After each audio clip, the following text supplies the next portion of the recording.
Script.md The Serpent. Format: same story. Target: 50 to 60 minutes. 7,000 words. There is a creature that appears in every religion ever written down. Every civilization that left a record on stone, on papyrus, on clay drew the same thing: a serpent. Not a lion, not an eagle, not the sun or the moon. A snake. The one animal most humans instinctively fear, and most civilizations instinctively worshipped. The Sumerians carved it on their oldest cylinders. The Egyptians placed it on the forehead of every pharaoh. Hindu priests sang hymns to a 1,000-headed serpent holding the universe on its hoods. The Norse said a serpent so vast it circled the entire world would one day destroy it. The Aztecs built pyramids to a feathered snake they called the creator of mankind. The Greeks carved serpents on the staff of their god of healing, and you still see that symbol on every ambulance today. And the Bible? The Bible begins and ends with a serpent. It is the first villain in Genesis, and the last monster in Revelation. Thousands of years, thousands of miles, dozens of languages that share not a single word. And every single one of them agreed: the serpent is not just an animal. It is something else entirely. Tonight we trace one creature across 7 civilizations that had no way to speak to each other. We begin in the oldest city on earth. We end in the last book of the Bible. And somewhere between the first clay tablet and the final prophecy, a pattern will emerge that most people never notice. Watch the details, because the details should not match. And they do. Southern Iraq. 43 centuries before Christ. The land between 2 rivers, the Tigris and the Euphrates, is home to the first cities humans ever built. The Sumerians call this place the cradle of everything. They have invented writing. They have invented the wheel. They have invented mathematics, astronomy, and law. And on their very first written records, among the very first images humans ever carved into stone, there is a serpent. His name is Ninjishzaida, Lord of the Good Tree. He is one of the oldest gods in human history, and he is depicted as a serpent, or as a man flanked by 2 coiling serpents rising from his shoulders. Around 2100 BC, a ruler named Gudea governed the city of Lagash. He commissioned a ceremonial vessel, a libation cup, carved from green stone. That cup survives to this day. And on it, 2 serpents coil around a central rod, their bodies intertwined in a double helix. 2 serpents, 1 rod, 4,000 years before the first hospital was built. Remember that image. 2 serpents around a staff. We will see it again, and again, and again. But Ninjishzaida was not alone. The Sumerians also described Meshusu, the serpent dragon, a creature with the body of a snake, the legs of a lion, and the horns of a viper. Meshusu guarded the gates of Babylon. Its image was stamped on the Ishtar Gate in glazed blue brick, and when German archaeologists excavated that gate in 1902, they found the serpent dragon still staring down at them from the rubble, after 4,000 years. And then there is Tiamat, the oldest dragon story ever written. The Enuma Elish, the Babylonian creation epic, inscribed on 7 clay tablets, tells how the god Marduk faced a primordial serpent dragon named Tiamat. She was the goddess of the salt sea. She was chaos itself, coiled in the darkness before creation. And she gave birth to the first generation of gods. But when those gods grew loud and troublesome, Tiamat raised an army of serpents and monsters to destroy them. She made the first dragons. She gave them venom for blood, and she prepared to swallow the entire cosmos. Marduk killed her. He split her body in 2. From one half he made the heavens, from the other the earth. The world we live in, according to the oldest written creation story in existence, is made from the body of a dead serpent. The Sumerians and Babylonians did not fear the serpent. They built their world from it. It guarded sacred places. It accompanied the gods, coiled around the tree of life, and its body became the sky and the ground. And they had no way to know that 1,500 miles to the southwest, on the banks of the Nile, another civilization was doing exactly the same thing. Egypt, 3,000 years before Christ. A civilization so obsessed with serpents that they placed one on the forehead of every ruler who ever sat on the throne. The uraeus, a rearing cobra, hood spread, ready to strike. It sat on the pharaoh's crown as a symbol of divine authority. It was not decoration. The Egyptians believed it was alive. A living goddess named Wadjet, coiled on the brow of the king, spitting fire at his enemies. Wadjet was one of the oldest deities in the Egyptian pantheon. Her cult center was in the city of Buto in the Nile Delta, and her worship predates the pyramids. Before the first stone of Giza was laid, Egyptians were already bowing to a serpent. But Egypt did not have just one serpent. It had two, and the second one was the opposite of Wadjet in every way. Apophis, in Egyptian, Apep.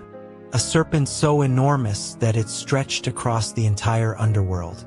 Every night, when the sun god Ra sailed his boat through the 12 hours of darkness, Apophis was waiting, coiled in the void, ready to swallow the sun and end the world. Every single night was a battle.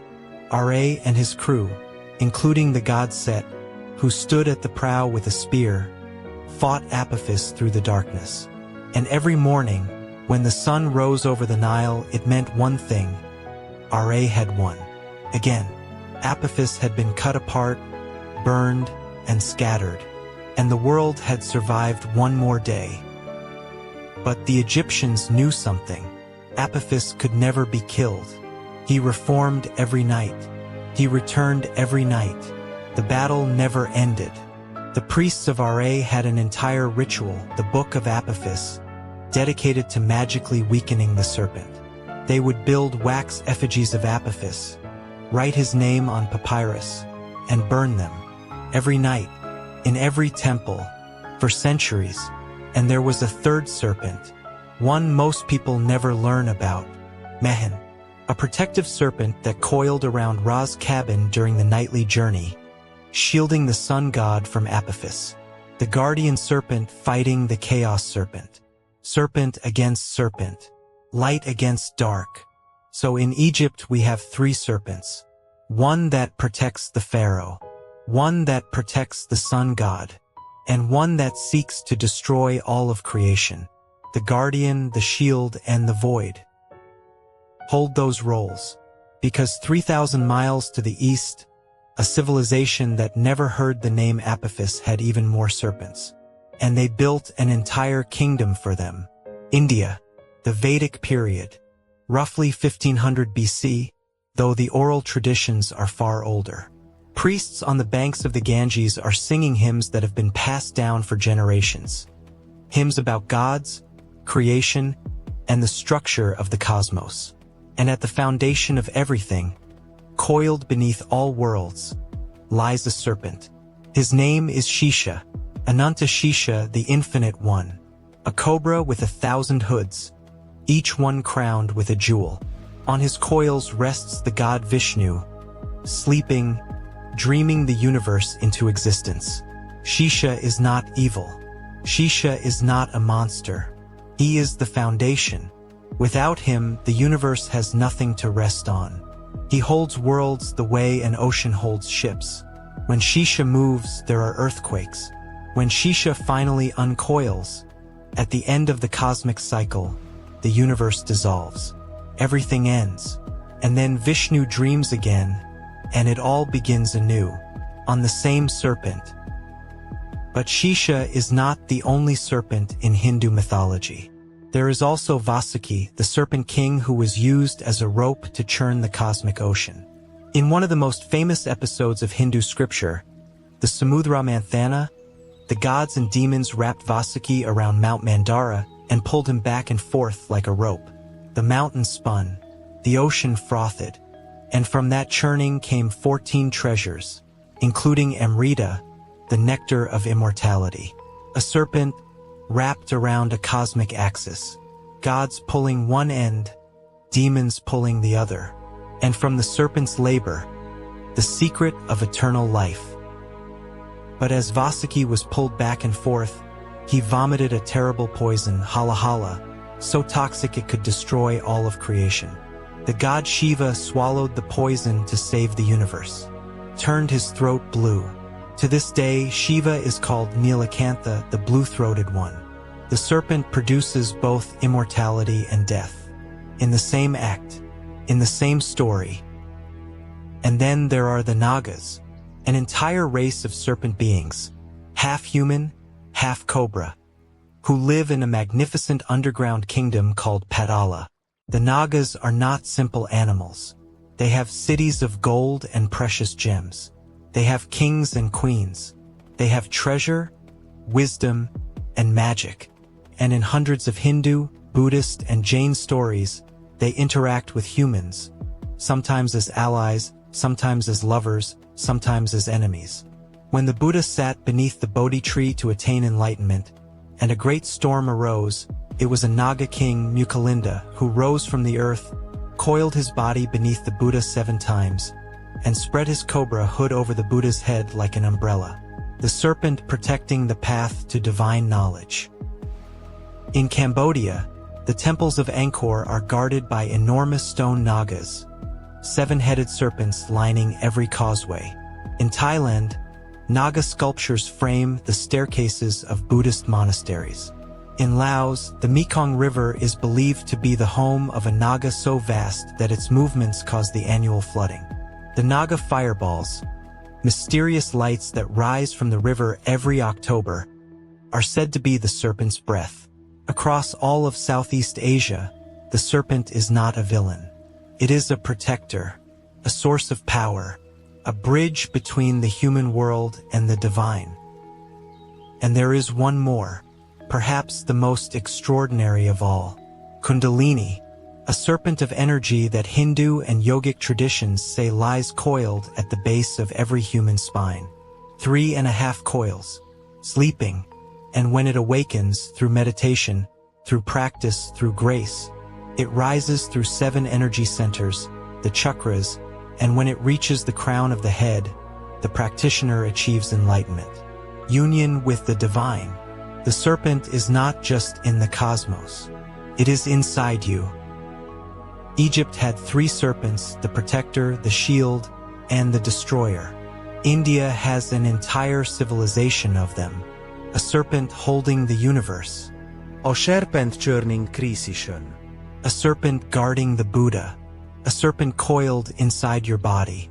A serpent whose venom can destroy the world and whose labor produces immortality. And none of these people had ever heard of Apophis or Wadjet or Ninjashida. They could not have. The Ganges and the Nile are separated by 5,000 kilometers of desert, mountain, and ocean. The same creature, the same roles, 0 contact, now cross the largest ocean on Earth. Central Mexico, roughly 200 AD, though the worship is far older. A civilization builds a pyramid so precisely aligned that twice a year, on the spring and autumn equinox, the setting sun casts a shadow down the northern staircase that looks exactly like a serpent descending from heaven to earth. 7 triangles of light and shadow, ending at a carved stone serpent head at the base. That pyramid is called El Castillo. The serpent is Kukulkan, and the civilization that built it, the Maya, believed that this feathered serpent was nothing less than the creator of mankind. But the Maya were not alone.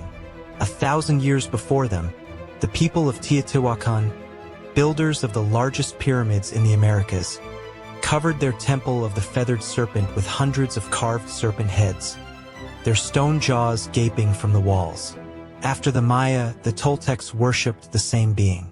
And after the Toltecs, the Aztecs inherited the cult and gave the serpent his most famous name, Quetzalcoatl. Quetzalcoatl, half serpent, half Quetzal bird. He was the god of wind, of learning, of the morning star, and of the boundary between earth and sky. And according to Aztec mythology, it was Quetzalcoatl who descended to Mictlan, the land of the dead, stole the bones of a previous humanity from the death god Mictlantecutli, and bled on them to create human beings. A serpent god who creates humanity. A serpent god who brings knowledge. A serpent god who descends to the land of the dead and returns. And it goes deeper. The Olmecs, the oldest known civilization in Mesoamerica, flourishing around 1500 BC, carved their rulers emerging from the mouths of serpents. The serpent's mouth was a portal, a gateway between the human world and the divine. La Venta, San Lorenzo, Tres Zapotes, every Olmec site has the serpent. The Aztecs also had Xiacotl, the fire serpent, a turquoise serpent of flame that served as the weapon of the sun god Huitzilopochtli. When Huitzilopochtli was born on the mountain of Coatepec, the hill of the serpent, he wielded Xiacotl to defeat his 400 siblings and claim his place in the sky. A serpent that creates mankind. A serpent that guards the threshold between worlds. A serpent as a weapon of the sun god. A pyramid designed so the serpent descends from the sky twice a year. Mesoamerica had zero contact with India. Zero contact with Egypt. Zero contact with Sumer. The Atlantic Ocean, the Pacific Ocean, 10,000 years of isolation. And they arrived at the same creature, performing the same roles. Now go north, into the ice. Scandinavia, the Viking Age. Roughly 800 AD, though the myths are centuries older. In the frozen north, where the sea is as dangerous as any god, the Norse tell stories of a serpent so enormous that it wraps around the entire world and bites its own tail. Jormungandr, the Midgard serpent, child of the trickster god Loki and the giantess Angerboda. When Jormungandr was born, Odin the Allfather looked at the creature and saw the future. He saw destruction, so he threw the serpent into the ocean. And Jormungandr grew, and grew, until it encircled the entire world, Midgard, the realm of men, and its mouth reached its own tail. The god Thor despised the serpent. In one of the most famous stories in all of Norse literature, preserved in the Prose Edda by Snorri Sturluson, Thor went fishing with a giant named Hymir. He baited his hook with the head of an ox. He cast the line into the deepest water, and from the abyss Jormungandr rose, so massive that the boat nearly capsized. The ocean boiled. Thunder cracked the sky. Thor raised Mjolnir. The serpent opened its jaws, dripping venom. And Hymir, terrified, cut the line. The serpent sank back into the deep. But the Norse knew this was not the last meeting. At Ragnarok, the twilight of the gods, the end of all things, Jormungandr will release its tail. The ocean will flood the land. The serpent will rise from the sea, spraying venom across the sky, poisoning the air. And Thor will face it one final time. He will strike the serpent with Mjolnir. He will kill it, and then he will take 9 steps, only 9, and fall dead from its poison. The serpent and the thunder god destroy each other, and the world ends. But from the ashes, a new world rises, green and clean, and 2 human survivors emerge to begin again. The cycle continues, and Jormungandr is not the only serpent in Norse mythology. There is also Nhggr, the Korpsnar, a dragon serpent that lives at the base of Yggdrasil, the world tree, and chews its roots, every day, without rest, slowly undermining the foundation of all 9 worlds. And according to the Voluspa, the prophecy of the CRS after Ragnarok, Nhggr survives. It flies over the new world, carrying corpses in its wings. Even after the end, the serpent remains. In Sumer, the serpent guarded the tree of life. In Scandinavia, the serpent destroys it. Same tree, same serpent, opposite roles. The same story told from different angles across 4,000 years. Now south, to the people who gave Europe its name, Greece, 8 centuries before Christ. At the center of the Greek world stands a place called Delphi, the navel of the earth, the omphalos. And before Delphi belonged to Apollo, it belonged to a serpent, Python, an enormous serpent born from the mud left behind after the great flood of Deucalion. Python guarded the oracle at Delphi, the most sacred prophetic site in Greece. Kings, generals, and philosophers came to Delphi to hear the future. And the future was guarded by a serpent. When the young god Apollo arrived, he killed Python with 100 silver arrows and claimed the oracle for himself. But Apollo did not erase the serpent. He absorbed it. The priestess at Delphi was called the Pythia, named after the serpent Apollo killed. She sat on a tripod over a crack in the earth, breathing vapors that rose from below, and she spoke prophecy. The serpent was dead, but its power, the power of hidden knowledge, lived on. Greece had many serpents. The Hydra, a many-headed water serpent killed by Heracles, whose blood was so toxic that even after death, it poisoned the hero's arrows. For every head cut off, 2 more grew back. Typhon, a 100-headed serpent giant who challenged Zeus himself for dominion over the cosmos and nearly won. The serpent in the garden of the Hesperides, Ladon, who coiled around the tree that bore golden apples of immortality. A serpent coiled around a tree, guarding fruit that grants immortality. In Greece, Heracles takes the apples. In Genesis, Eve takes the fruit. Different names, same scene. And then there is Asclepius, the god of healing, son of Apollo, and his symbol is a staff with a single serpent coiled around it. You see this symbol every day, on ambulances, on hospitals, on the logo of the World Health Organization. A serpent coiled around a rod, the same image the Sumerians carved on the Gudea cup 4,000 years earlier. The Greeks believed that serpents could heal. In the temples of Asclepius, called Asclepia, the sick would sleep on the floor overnight in a ritual called incubation, and non-venomous snakes would be released to crawl among them. If a snake touched you while you slept, you would be healed. Asclepius himself was said to have been so skilled that he could raise the dead, until Zeus struck him down with a thunderbolt for upsetting the natural order. And finally, the Ouroboros, a serpent devouring its own tail, forming a perfect circle, no beginning and no end. The Greeks inherited the symbol from Egypt. It appears in Egyptian funerary texts as early as 1600 BC, and it became one of the most enduring images in Western civilization. The cycle of death and rebirth, destruction and creation, contained in one creature. The serpent guards sacred knowledge. The serpent heals. The serpent represents eternity. The serpent coils around the tree of immortality. 6 civilizations now, and we have not yet opened the most famous book in human history. The Bible, the most widely read text in human history, translated into over 700 languages, read by billions of people across 2,000 years. And it begins with a serpent. Genesis chapter 3, the Garden of Eden. God has created the world.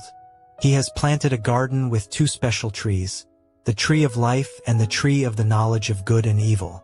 He has created Adam and Eve, and he has given one instruction: do not eat from the tree of knowledge. The serpent speaks. It is the only animal in the Bible that speaks without divine intervention. And what does it say?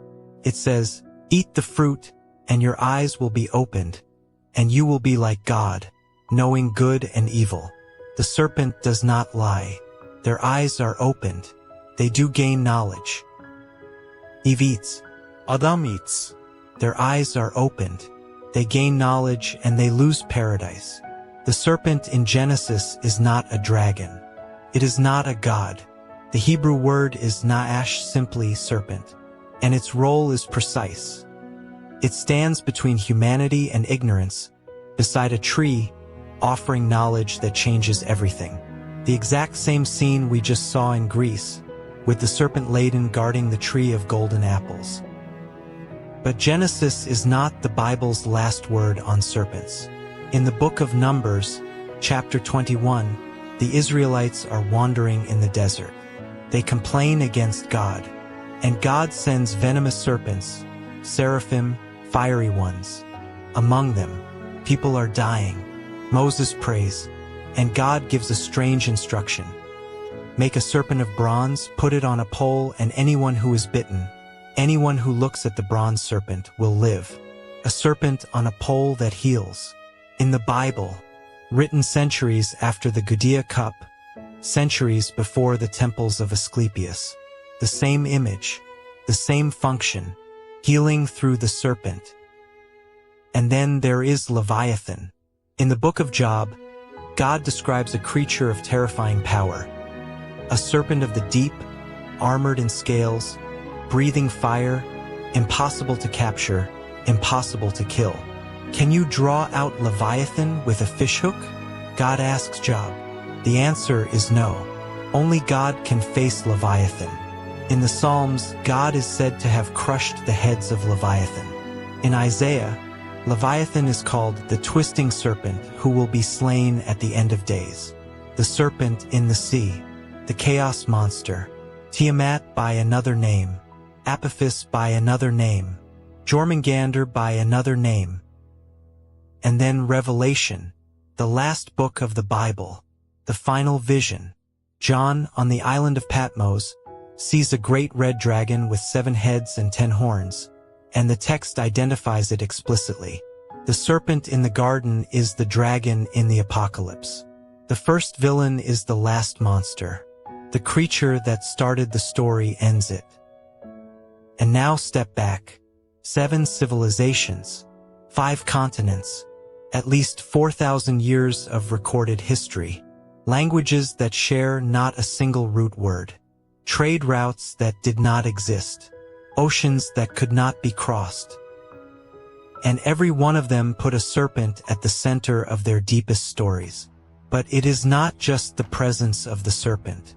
It is the roles. Look at what the serpent does. The same things again and again in traditions that had no contact with each other. The serpent guards sacred thresholds.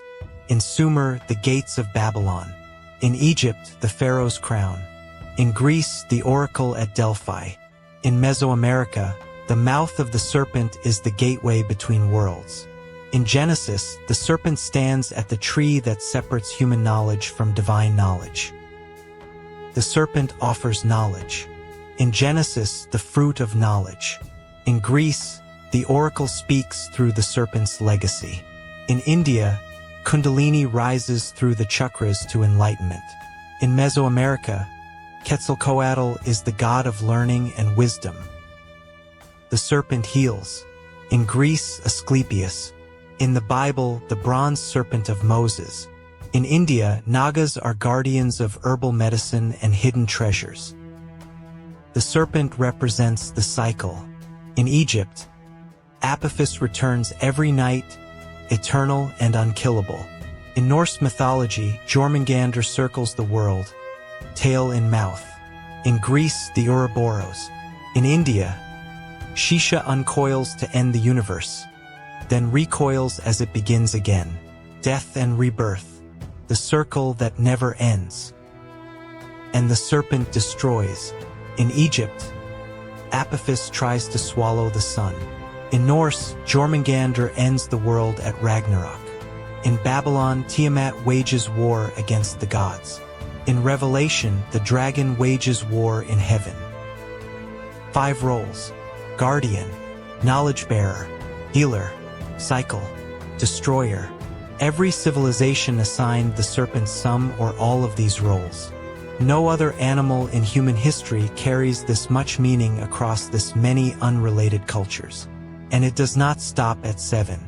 The Aboriginal Australians, isolated for over 50,000 years, the longest continuous culture on Earth, worship the rainbow serpent, a creator deity who shaped the rivers and the mountains during the dream time.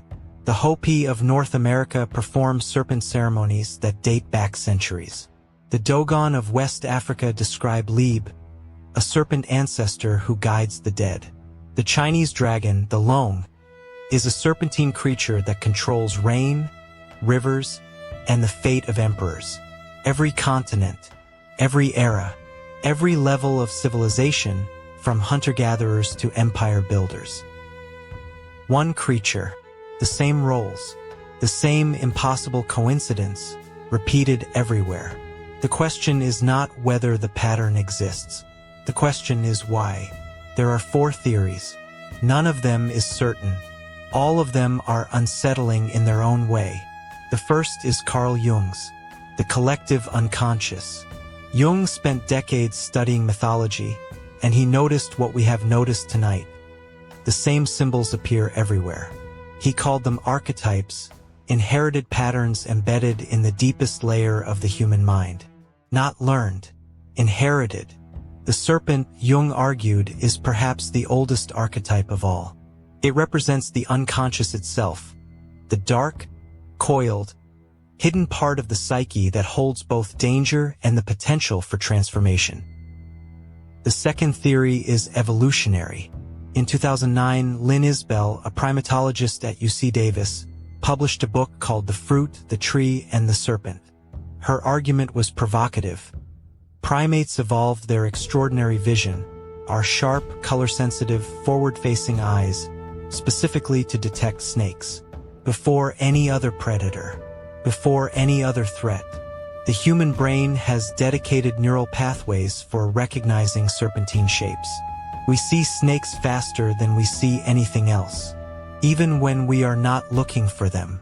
If the serpent is the first thing our brain learned to recognize, the first shape that meant life or death, it would make sense that it became the first symbol we ever created.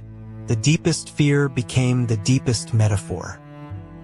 The third theory is historical diffusion. Maybe these myths are not independent at all. Maybe there was a common source, a Proto-Indo-European mythology, or even something older, carried out of Africa during the first human migrations 60,000 years ago. A story told around the first campfires under the first stars, passed from generation to generation, mutating, branching, sprouting new names and new details, but never disappearing. The problem with this theory is Mesoamerica and Australia. The Americas were populated roughly 15,000 years ago across the Bering Land Bridge. Australia was isolated for over 50,000 years. If the serpent myth traveled with those first migrants, it survived tens of thousands of years of complete isolation and emerged looking almost identical. That is either the most resilient story ever told or something else is going on.